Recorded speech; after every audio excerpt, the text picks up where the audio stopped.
Today's lesson is going to start with email platform analytics, partially because I think there may be some things in there that you're not using yet. But then we want to move past the click. What happens after the click? And in those cases where what we really want is revenue, I almost always really want to know the revenue impact of what I'm doing. We're going to close the loop on closed sales using the data in our usually CRM system. Hello again. Jessica Best here, owner and chief strategist at a consultancy called BetterAv. But more importantly, I am CXL's email marketing instructor. You can find the full CXL course on their website, and that goes into a lot of things. But I wanted to spend a little bit of time deep diving into specifically advanced analytics for email marketing, right? Going beyond what's in your email platform and understanding how we can attribute results to our email campaigns using things like web metrics and even your CRM data. First up is email platform metrics. And of course, the first one I'm going to talk about is open rate. First of all, I want to help you understand what the open actually is. In email marketing, we judge an open, we track an open when somebody loads images in the email that we sent to them. And that's because we're not attaching those images. They actually live on an image server. So when somebody opens an email and the image loads, that's the clue to the image server, to the server in general. That person must have opened that email. Now, you can tell that's already going to be problematic because what if somebody's reading our email with images turned off? And for a while, we thought that meant that our open rate was always kind of a minimum number, right? We can't be sure that there aren't more openers out there. And then a couple of years ago, we ran into iOS 15, which I think you guys have probably heard me talk about before in other feeds. But iOS 15, for privacy reasons, decided that they would preload images in email. Now, the good side of that is if I go to open my inbox, those images are already loaded. So even really big images are probably going to be preloaded for me, which makes it faster for me to read my inbox. But the downside is that Apple opened the email already. So whether or not the reader, the actual recipient, opens the email, the images are loaded, which tracks as an open in our email platforms. Some email platforms allow you to exclude those, but I typically don't because I feel like at least some, if not maybe many of those subscribers, those people go on to then open the email. So even though Apple is sort of taking that metric away from us, we do know that some of those people are probably going on to open. Now, I would maybe skip over opens, except that I think they can still be a really good indicator for us. This screenshot I picked intentionally. This is from the influence marketing platform, by the way. I work in that platform with a couple of my clients. And I love the example here of a 65% open rate.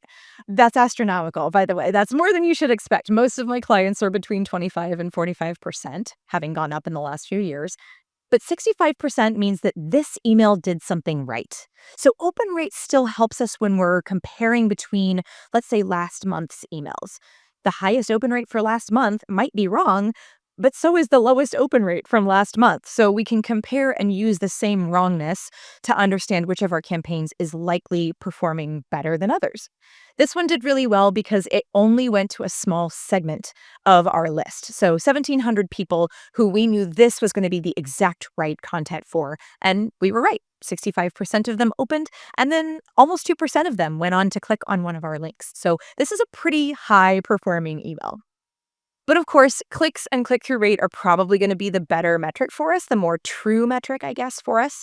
Typically, those are ours. And there's an asterisk to that. There are bots, spam filter settings that will click on every link in an email like right away, just to make sure that those links are not nefarious before somebody actually goes to click them for real. But it's not been as bad of a problem in the last few years. And typically, you can see which those are and exclude them. So clicks actually tell us what somebody is kind of interested in, right? And there are two different metrics for click rate. You may see this depending on what email platform you're in. Click rate or click-through rate is typically the number of clickers, unique clickers, divided by the total number of people that we sent this to, right? Most email platforms are removing hard bounces from that, but of the people who got the email, how many of them clicked on something? Click to open ratio is saying, okay, but of those who opened the email, like they had to open it before they could click it, how many of those people went on to click something? If we intrigued them with the open, with the subject line or the from name or whatever, how many of them did we convert to click on something? Now, of course, that's a little problematic because those opens aren't reliable. So I typically stick with the raw click-through rate here and just know that a click-through rate of 1 to 3% is pretty good depending on your industry. And of course, you would want to look at your own benchmarks for that.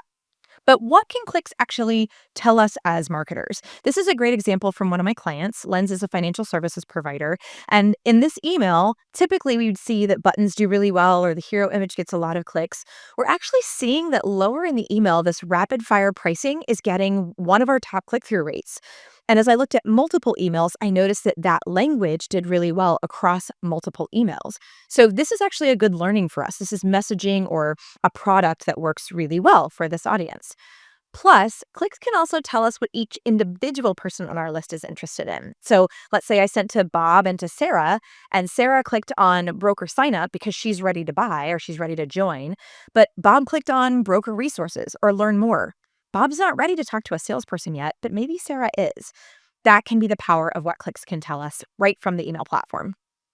Now, a lot of email platforms also have an opportunity to look at open and click through rate by domain. And this is one of my first requests when I think that we might be having issues getting through to the inbox. Like maybe we're going to the spam folder or something. Breaking this down by domain is a pretty good trick to figure that out because foodgiant.com, I love that domain, is opening at 32%, but Hotmail is 5 and Yahoo is just over 6.5. Even Gmail is only an 11% open rate. That disparity or that difference can indicate that we may be getting stuck in spam folders for one or more of these inboxes. And by the way, if you see zeros across the board, you can basically bet that that's a deliverability issue. You're not getting through to the inbox on that one. Or if you see 100% bounce rate at yahoo.com, that's also a deliverability issue. The other thing that you can see in most email platforms is engaged, especially as a percent of your total list size. This is an excellent measure of how healthy or how active your list is. So if you've been growing your list for the last 15 years, you, like this client, also an influence, you might notice that your engaged percent of your total list is only 44%. So influence has this segment builder. It's called Query Builder. They have to be mailable, meaning they're not suppressed and they're not bounced as a bad address. And their last activity date or join date, their last added date, is in the last 12 months. And while 28,000 engaged people is really good, that's only 44% of the total list size. And typically for a really healthy list, we're looking at more like 65 to 70% should be engaged. If not, it's time to look at those unengaged subscribers, people who've been on the list for a long time but haven't opened and clicked for a long time, and see if they still want to be on the list. You can find a little bit about re-engagement campaigns in the full-length course. All right, 2.0, what happens after the email click, right? Now we're talking about website analytics. And I'm going to stick with Google Analytics here as an example, just because it's so ubiquitous, fully knowing that it's not a perfect solution. But as long as we're using UTMs to attribute our website visitors and actions to our email campaigns, we can take a look at what happens in our website after the click. So I want to specify here that for UTM_medium, we want to set that to email with a lowercase e. And this is a little funky, but Google Analytics thinks capital E and lowercase e are different in UTMs. So we want to make it lowercase e. That'll pull it right into that default channel grouping that Google Analytics already has for us. And then one step deeper, I love using UTM campaign because I can build a custom report in Google Analytics to look at all email traffic, but then broken down line by that campaign. What campaign was the source of this actual session on the website? This gives us a great view of active users or total sessions that are driven by different campaigns. It also gives us key events, previously called conversions. Don't ask me why. Key events is fine. Our conversions on the website and then our total attributed revenue on the website from each individual campaign. So taking a look at this, let's say comparing these campaigns, I would say that gift sessions giveaway campaign is killing it compared to a lot of the other campaigns. Or if you scroll down a little bit, if you look down a little bit, the invite to all locations drove about as much traffic or even more traffic, but not nearly as much revenue. These were maybe people who were testing the water, but not maybe ready to book or not ready to register for the giveaway, for example. So that's one way to use Google Analytics post-click. The other way is to look at things over time. For example, nurture campaigns. Nurture campaigns are sort of an always on, but you might see a bump, or you might just compare those nurture campaigns to each other. When we have really good website traffic, was it because of the bump in our lead nurture campaign, or was it because of a bump from our welcome campaign, for example? Again, all in Google Analytics, and you can kind of play with some of that. But what if you are not an e-commerce company, right? E-commerce, these guys get it easy. But what about Delta Faucet? So they are a retail company, but you really buy new Delta faucets at Lowe's or Home Depot, usually from a box store, right? Most of their products aren't for sale on their website. So they've picked what they call high value actions. That's their version of a key event or a conversion in Google Analytics. If somebody is looking at a product and clicks where to buy, for them, that's literally the last step someone takes before they go buy that product at Lowe's or Home Depot. Now, they're not going to sell 100% of those. There's a lot going on at a Home Depot, and you might end up with a different faucet. But where to buy is their closest approximation to a conversion. For B2B, this example would be like request for information or a request for consultation. I click on that button. The next thing is that the salesperson is going to call. That's kind of the closest thing to the last action on the website I think people are going to take. The other thing that Delta Faucet did is there are other indicators on this page that somebody is probably going to buy. Installation instructions or technical specifications ended up being included in those high value actions in Google Analytics. Not as high of a value in revenue set, but typically those are also good indicators that somebody's going to purchase. All right, how about actual purchases? Closing the loop with actual sales from email marketing. Now, if you're e-commerce, again, you guys are cheaters. Go look at your Google Analytics report. But if you're not, one of the things that I loved was when I was working with Winnebago, this is a screenshot from Influence here, they kept saying they didn't know when a sale happened, which is true because Winnebago manufacturer sells to a dealer and the dealer sells to a consumer, to a driver of a Winnebago. However, their CRM has warranty registration data. So I purchased a Travato. That's one of their models. I purchased a Travato last August. And 30 days before that, I got a nurture series about the Travato, right? I'm using the email address on that warranty registration to match back those customers who purchased to those customers who engaged with the nurture series for that product. Now, this is not perfect, right? If somebody's going to buy a Travato, they're more likely to open and click on a Travato email just as much as, I don't think the email made them buy necessarily, but it did lift. We noticed year over year that after launching the nurture series for that vehicle saw year over year lift way more than the other vehicles on our marketing plan. So I also love, just really quickly, I love that I could see this right in the email platform. So this is in Influence. I'm finding everyone whose purchase date was last year, let's say. And then of those, how many viewed or clicked on an email about that product in our nurture series within 30 days prior to that purchase.